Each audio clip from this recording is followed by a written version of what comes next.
So I was there the day that Nelson Mandela was released. And then we rolled up our sleeves to make the future work. And we had what we called the new South Africa was somewhere ahead of us. And that was how we thought about it and we talked about it. So what's going to happen to get to the new South Africa? But what happened was that in the next months, after the great celebration and the pictures across our television screens were of Nelson Mandela and President de Klerk together, then the violence emerged and the violence rose up. And it was the taking off the lid of a society that had been so repressed. And the oppression that had kept the lid on was blown sky high.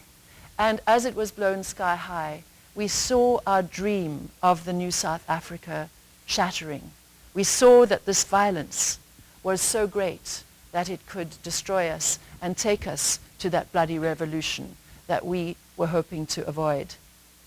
And so some citizens, business people, and the religious sector got together and they created something called the National Peace Accord. They went far and wide across the land and consulted with everybody.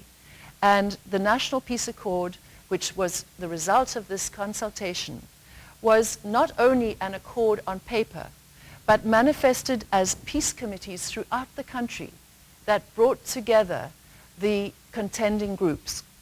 The national group had in it most of the political parties, business and labor, the traditional leadership, and leadership from the community. It brought the stakeholders in. There were 25 signatories.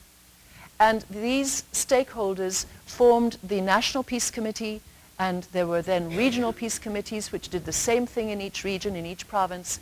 And in the end, there were about 220 local, national, and regional peace committees. Now, I'm using the term peace committee, but you'll be interested to know that originally they were called alternative dispute resolution committees.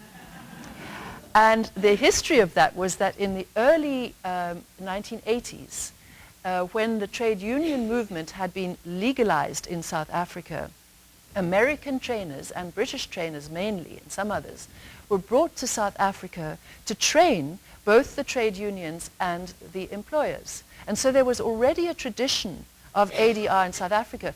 Bill Potopchuk came in at the end of the 80s. That's when we first met. We were working it out, 1989 or 88, 89, when you came to do some training there.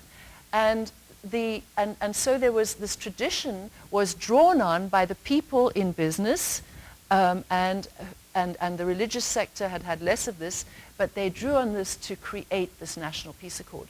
Well, we had 11 official languages in South Africa. It was hard enough to say Alternative Dispute Resolution Committee in English, let alone in 10 other languages. And so very quickly this was changed to just the peace committees, and they were called regional and local peace committees. But that was where it all came from. So you stand on good shoulders, and many of you may be the shoulders that we stand on, we stood on in South Africa, because this experiment, which had never been tried before, of bringing essentially ADR to be this, to blanket our country and to create a national peace accord built on ADR, this had never been tried before in our world. And we did it, and we made the experiment work, and not only did it work, but the conventional wisdom is that this is what carried South Africa across the abyss.